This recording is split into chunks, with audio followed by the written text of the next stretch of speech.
मित्रों नमस्कार। चिंतन को लेकर और चिंता को लेकर आज का यह वीडियो इसलिए ज़रूरी था कि मुझे भी चिंता होने लगी है।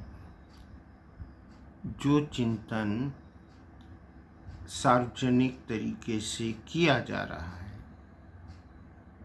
सार्वजनिक चिंता जिस तरह से सामने आ रही है, वो विचार प्रक्रिया यानी थॉट प्रोसेस का एक बदलता हुआ स्वरूप है। आप नेचुरल तरीके से, प्राकृतिक तरीके से क्या सोचते हैं और कैसे सोचना चाहिए, लेकिन उस तरीके में बदलाव आ गया है। जब आप प्राकृतिक तरीके से सोचते हैं तो किसी भी तथ्य के गुण और दोष का विश्लेषण करते हैं। साइकोलॉजी के टर्म में क्या कहते हैं ये मुझे नहीं मालूम है, लेकिन इतना अवश्य जानता हूँ कि हम हमेशा इन दिनों सूचनाओं से घिरे रहते हैं और सूचना की बौछार में बहुत सारी पॉजिटिव और नेगेटिव दोनों तरह की सूचनाएं आपके पास आती रहती हैं। अब सूचनाएं स्टोर होती हैं आपके मस्तिष्क में, क्योंकि आप सुबह से शाम तक टेलीविज़न से जुड़े हैं, सुबह से शाम तक आप समाचारों से जुड़े हैं, और इस बात की क्या गारंटी कि जो समाचार प्रसारित किए जा रहे हैं वो किस कॉन्टेक्स्ट में आप तक पहुंच रहे हैं, उसका मतलब क्या है। उदाहरण के तौर पे एक दौर था जबकि हम लोग ये सोचते थे कि घर पे जब मुसीबत आए तो घर की मुसीबत को पहले सॉल्व करना चाहिए। मोहल्ले में कोई मुसीबत आती है, शहर पे कोई मुसीबत आती तो पहले उस मुसीबत को सॉल्व करना चाहिए।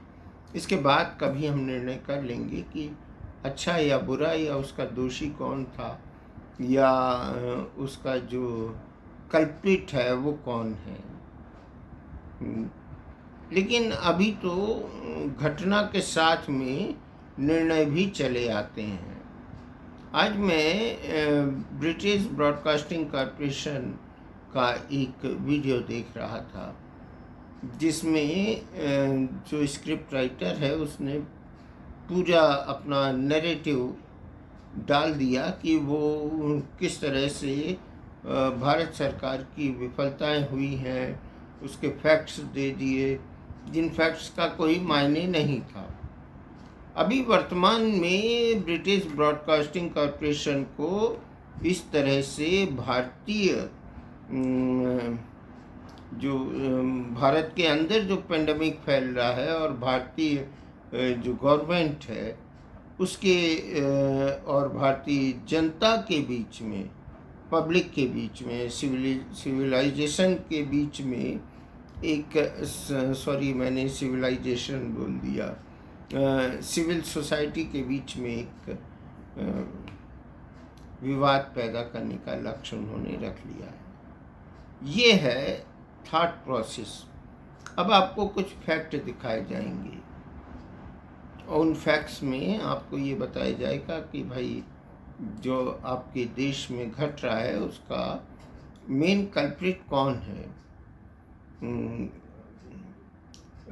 देखिए, ऐसा है कि आखिरी पत्थर से अगर कोई चीज़, कोई शीशा टूट जाता है तो उसके पहले के पत्थर बाजी का भी हिसाब किताब रखना चाहिए। अब मैंने ये देखा कि भारत सरकार और भारत के प्रधानमंत्री पर सीधा आरोप ये लगाया गया कि उन्होंने बिल्कुल कोविड के मामले में किसी भी तरह के कोई काम नहीं किया। अब पिछले कोविड के दौर में जो काम किया था और वर्तमान में जो काम नहीं हुआ, पिछले जो काम किए थे उस समय भी सब नाराज थे, और वर्तमान में तथाकथित रूप में काम नहीं किया उसके बारे में भी जो कॉन्सेप्ट डेवलप किया जा रहा है और जो आपके दिमाग में विचार के बिंदु डाले जा रहे हैं, उसमें आप कहीं नहीं हैं। आपने सोशल डिस्टेंसिंग का पालन नहीं किया, आपने मास्क नहीं लगाया, आपने वैक्सीनेशन को लेके जो नेगेटिव एनवायरनमेंट बिल्टअप किया। हाल ही में मेरे एक साहित्यकार मित्र से बात हो रही थी, तो उन्होंने कहा कि वो जो सीरम इंस्टीट्यूट का जो आधार पूना वाला है, उसने कैसे 5 लाख टीके बना के रख लिए थे। उसको कैसे मालूम था कि ये खरीदे जाएंगे। अब एक व्यवसायी अपने व्यवसाय का अनुमान लगा सकता है। स्टॉकिस्ट जमाखोरी कर लेता है, किसान अपने बंडे भर लेता है आसन्न परिस्थितियों के चलते। आप भी अपने घर में अनाज भरते हैं, आप भी अपने कम से कम 30 से 40 दिन की, कई जो सक्षम है वो 60 दिन की ज़रूरतों के मुताबिक रसद को इकट्ठा कर लेते हैं। तो इस तरह से अगर आधार पूनावाला ने पहले से ही वैक्सीन बना के रख लिए थे और उसको चेक करके मिलने में विलम्ब हुआ, क्योंकि उसको भी पूरी प्रोसेस से गुजरना भी ज़रूरी है, और 3 जो प्रयोग किए जाते हैं मानव शरीर पर और भी अन्य तरीक़ों से, उन प्रयोगों को भी कंप्लीट होने में लगभग 1 साल की अवधि लगती है। इतनी जल्दी कोई टीका बनता भी नहीं है, और बनता है तो उसका रिजल्ट्स आने में जो टाइम है, जैसे अभी हाल में कोवैक्सीन के बारे में कहा गया था कि इसको 30 दिन के बाद में दूसरा डोज लगना है, लेकिन कुछ दिनों बाद आया कि नहीं, आप 1.5 महीने के बाद लगवाइए, और अभी 8 हफ्ते का आज ही एक सर्कुलर आया है।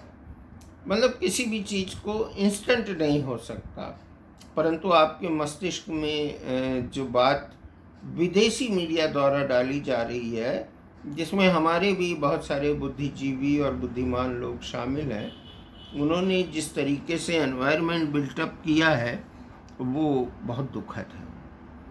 तो मैं ये कहना चाहता हूँ कि आप सोचते वो हैं जो आपको सोचने के लिए एक सूचना जो बम के ज़रिए आपको इन्फॉर्मेशन दी जा रही है, उस हिसाब से आप सोचने लगते हैं।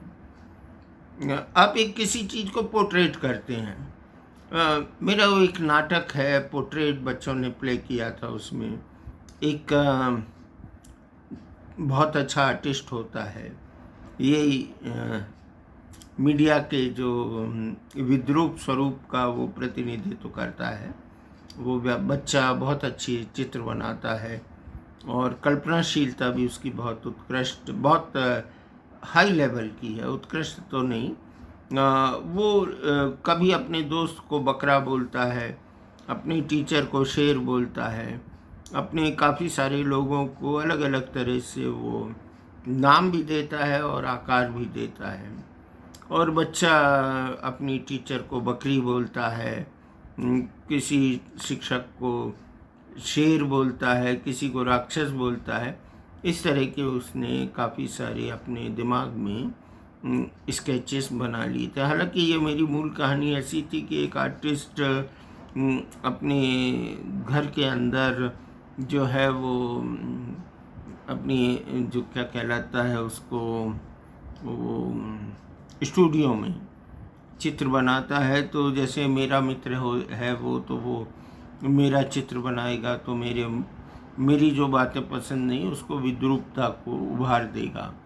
जैसे हो सकता है कि मैं उसकी नज़र में एक गधा हूँ तो मुझे गधे के रूप में बना दे, कोई राक्षस के रूप में था, कुछ ऐसे चित्र बनाया करता था।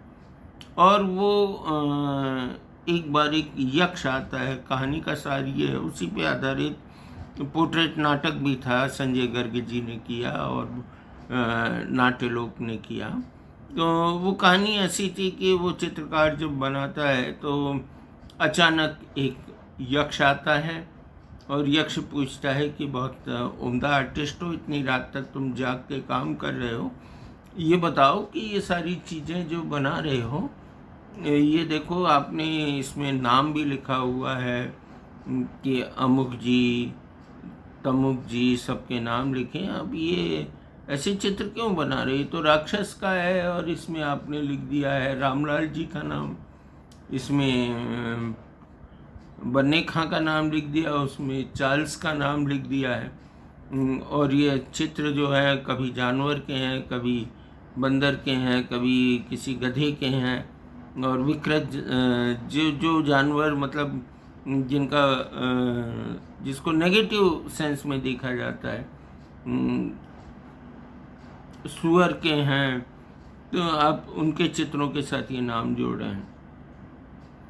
तो यक्ष को बताता है कि हुजूर ये वैसे ही हैं और मैंने जिनको चिंतन करके इनके गुणों को उभारा है।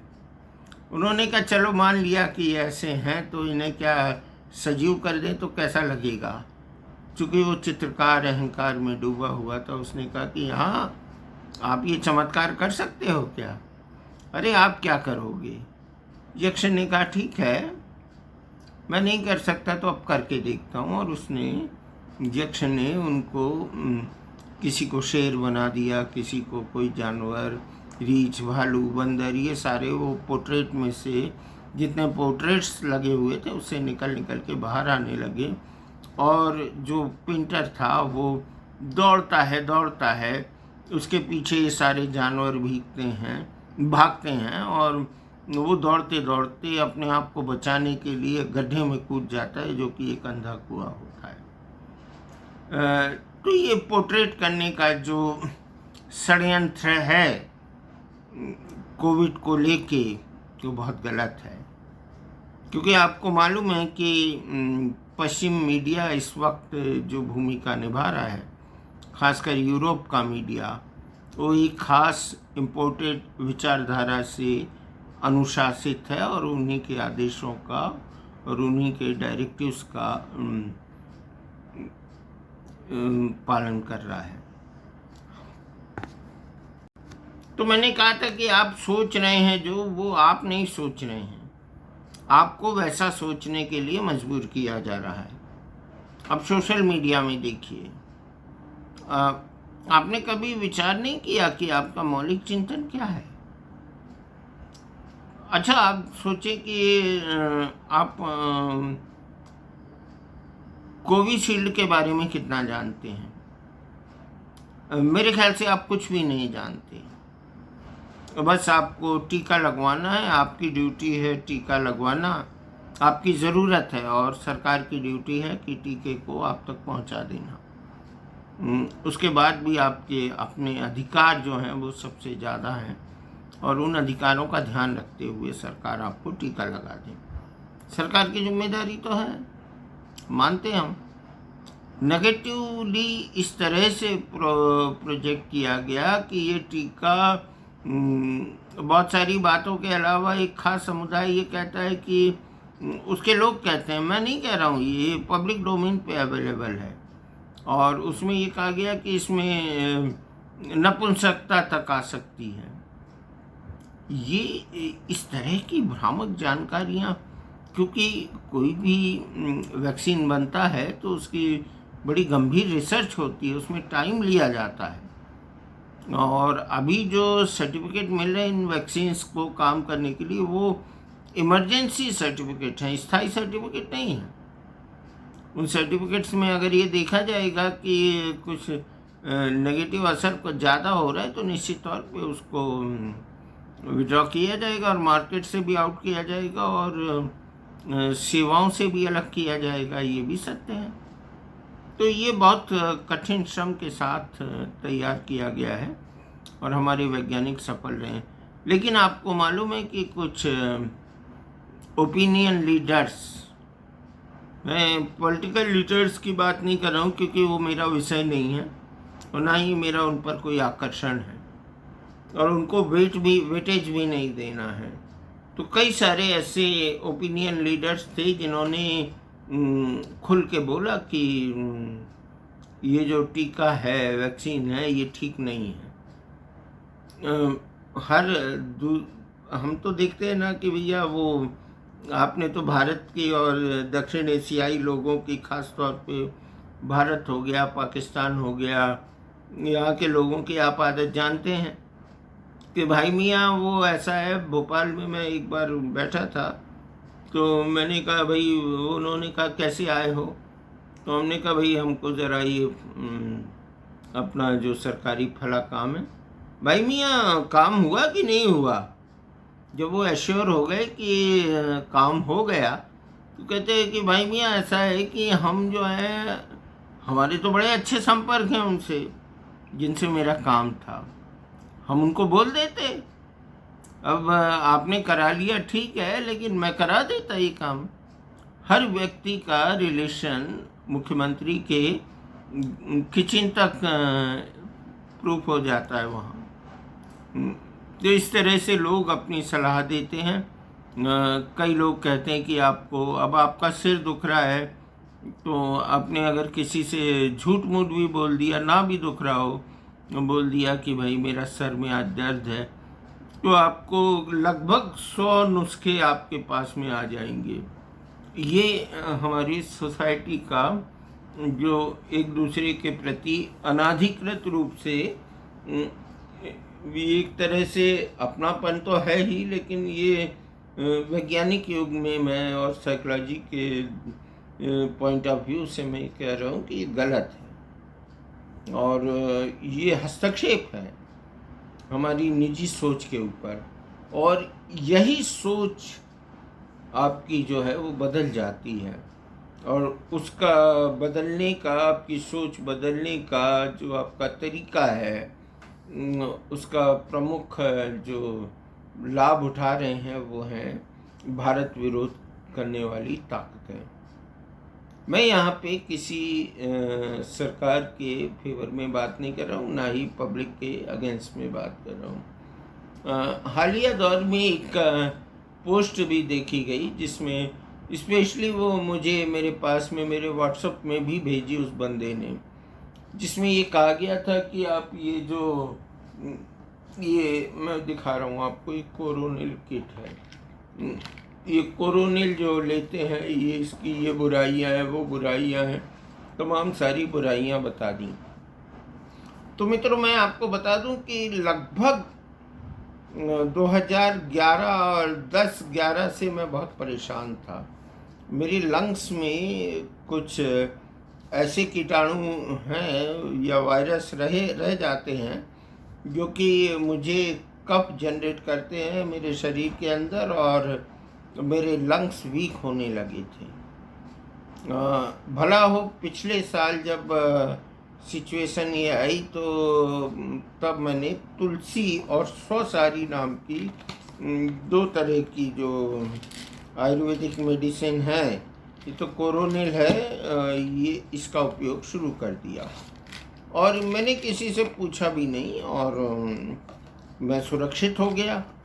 मैं लगभग 1 लाख रुपए के खर्चे से बचा, क्योंकि हॉस्पिटल का किराया और फिर उसके बाद में हॉस्पिटल के जो रूम का किराया है, डॉक्टर के हर विजिट का खर्चा, मतलब वो एक लंबा चौड़ा बिल बनता है। वो मुझे तो बहुत ज़्यादा नहीं मालूम, भाई साहब करते रहते हैं ये सारी चीज़ें और वो चेक वेक काट कूट के दे दिया करते हैं।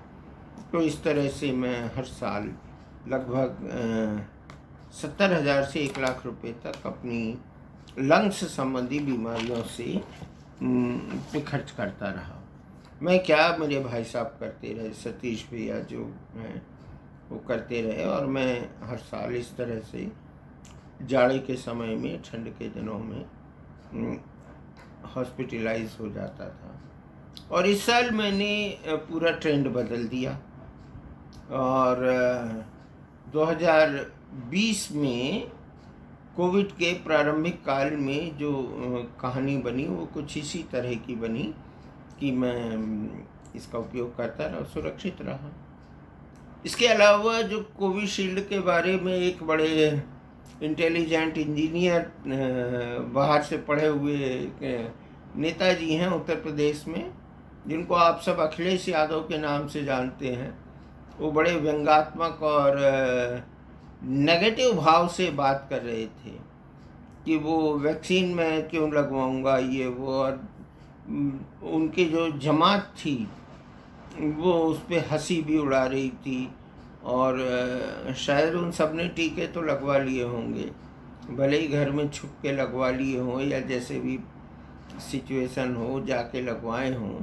तो साहब हमने देखा कि मैंने कोविशील्ड टीका लगवाया और 2-4 दिन की जो वीकनेस होती है उसको छोड़ने के बाद में देख लीजिए मेरी जो लंग्स की प्रॉब्लम है, जो लंग्स पे शुरू से, ये तो कोरोना जो है ये जिसको भी सर्दी खांसी का ज़्यादा मामला बनता है या लंग संबंधी कोई प्रॉब्लम होता है, इसका जो ओल्ड वर्जन था ये नोवल वर्जन कहलाता है, कोविड-19 जो है उसका वर्जन, और वो जो पुराना वर्जन था उसका शिकार में रहा हूँ और उससे मेरे लंग्स भी कमज़ोर हुए थे। और अब जब इम्यूनाइजेशन हो गया, मुझे वैक्सीनेट कर दिया गया, तो मैं स्वस्थ हूँ, मुझे कोई किसी तरह की प्रॉब्लम नहीं है। बल्कि मैं डबल मास्क लगाता हूँ, बाहर जाता हूँ तो इस तरह से ये जो डबल मास्क है इसका उपयोग करता हूँ। ये 2 मास्क घर के बाहर निकलते ही, इसके अलावा ये सैनिटाइज़र जो है मेरे बेल्ट के साथ बंधा रहता है, इसका भरपूर उपयोग। हाँ, इसकी भी एक समस्या थी कि मास्क को लेके भी बड़ा भ्रम उत्पन्न किया गया। इसके बाद में ये सैनिटाइज़र को लेके भी किया गया कि आपकी त्वचा को ख़राब कर देगा, और बहुत लोगों ने इसको स्वीकारा भी। मतलब मॉस जो है वो वही सोचता है जो नेगेटिव बातें जो कि आपको कम्युनिकेट की जाती हैं, और बड़ी दुखद स्थिति है ये, कम से कम भारत के लिए तो बड़ी दुखद स्थिति है। चलिए, हम आपसे फिर मिलते रहेंगे। अगर आपने समर्थन दिया और इस विषय पे, तो प्लीज़ डोंट पोर्ट्रेट नेगेटिव। अगर आपके पास ज्ञान है तो उसे अपने पास संभाल के रखिए, उसको तर्कों और तथ्यों की कसौटी पे कसिए और फिर उसके बाद उसको पब्लिसाइज कीजिए। तो साफ तौर पे मैं ये आरोप लगाता हूँ आज कि जो वेस्टर्न मीडिया है, ख़ास तौर पे एक ख़ास इम्पोर्टेड आइडियोलॉजी से जो अनुबंधित मीडिया है, वो और भारत के ही कुछ बदमाश लोग जो भारत का भला नहीं चाहते हैं, वो भारत में इस पैनिक सिचुएशन को और भी पैनिक बना रहे हैं, लोगों को डरा रहे हैं। आपने न्यूज़ चैनल के जो हेडर देखते हैं, आप उसके यूट्यूब के उसमें चले जाएं तो चलिए मैं आज के बता देता हूँ चलते चलते। आज क्या है हेडर्स। चलिए, सबसे पहले सॉरी हम जाते हैं ये डिज्नी हॉटस्टार पर, और इसमें हम देखते हैं कि आज तक ने क्या कहा। आज तक का जो हेडर बना है, जो परमानेंटली फिक्स है, अगर हम इसको देखते तो ये लिख रहा है कि तीसरी लहर कितना मचाएगी कहर। अब इस शीर्षक से जो बहुत गंभीर चिंतक नहीं हो, बहुत घबरा जाएंगे निश्चित तौर पे। एक है चैनल इंडिया न्यूज़, वायरस ना ले ले जान, हिंदुस्तान सावधान। ये एक ऐसे डरावने तरीके के शीर्षक हैं, कहीं लॉकडाउन तो कहीं कोरोना कर्फ्यू। ये एबीपी न्यूज़ का ये ज़रा नॉर्मल है। इस तरह के हर शीर्षक जो है एग्रेसिव जर्नलिज्म का जो है। अब देखिए एक और चैनल है, चैनल लाइव। ये चैनल लाइव जो है ये लिखता है अपने इसके जो इंटरफेस पे हमेशा यही आता है, आउट ऑफ कंट्रोल कोरोना। ऐसा ही वायरस ना ले ले तो मैंने आपको बता दिया है, सावधान कोरोना अभी गया नहीं है। न्यूज़ नेशन ने ये थोड़ा सॉफ्ट तरीके से लिख रहा है। तेजी से देश बदल रहा है, तेज ने कहा है, ये ठीक है। ये देश की परिस्थिति के बारे में इस तरह से एबीपी कोरोना का कहर जारी। हमारा रिपब्लिक भारत भी कुछ बोल रहा है क्या? इसने कुछ नहीं, अपना इंटरफेस पे कोई कैप्शन नहीं लगाया। तो मित्रों, मैं ये कह रहा हूँ कि ये जो डरावनी बातें हैं, भयावह बातें हैं, इनसे बचिए। तो बहुत सारी किताबें हैं पढ़ने के लिए। आप अगर बचना चाहते हैं इस सिचुएशन से तो पॉजिटिविटी ले आइए साथ में, और किसी भी चीज़ को देखिए। मेरे पास अभी बहुत सारी किताबें आ गई हैं, ये तो मैं पढ़ चुका था, और इससे मैं सहमत नहीं हूँ। इस तरह से एक किताब और है, संस्कृति के 4 अध्याय। ये पहल बहुत विद्वान लेखक की पत्रिका है, ज्ञान रंजन जी इसको वो करते हैं, इससे भी बिल्कुल सहमत नहीं हूँ। उनके अपने नरेटिव्स हैं, उसी को विकसित करें। कबीर पर एक किताब आ चुकी है, और अभी हाल में जो मैं एक बुक लिख रहा हूँ उसका आधार है ये। आपको उल्टी दिख रही होगी, इसका शीर्षक मैं पढ़ देता हूँ। The chronology of India from Manu to Mahabharata और महाभारता टू मिडेवल हिस्ट्री। इस पे बात हुई है, क्योंकि हमारे ये जो नैरेटिव्स डेवलप हो रहे हैं ना, इसमें बड़ा लफड़ा हुआ है। राम और कृष्ण को एलिमिनेट कर दिया गया है, बिल्कुल खेल जैसा। उस पे वो किताब आ रही है, संस्कृति का प्रवेश द्वार। तो संस्कृति का प्रवेश द्वार भारत में कहाँ सिचुएटेड है, इस पे हम काम कर रहे हैं। ईश्वर ने चाहा तो बहुत जल्दी आप तक आ जाएगी। नमस्कार, धन्यवाद। वंदे मातरम। और विदेशी मीडिया को नसीहत के साथ कि अगर आप ऐसा कुछ करेंगे जो भारत की जनता को, उसके मस्तिष्क को विपरीत प्रभाव डालेगा, तो हम ये मानेंगे कि आप भारतीय मामलों में ऑफिशियली हस्तक्षेप कर रहे हैं, और ये भारत की स्वतंत्रता के लिए घातक है। नमस्कार, जय हिंद, जय भारत, वंदे मातरम।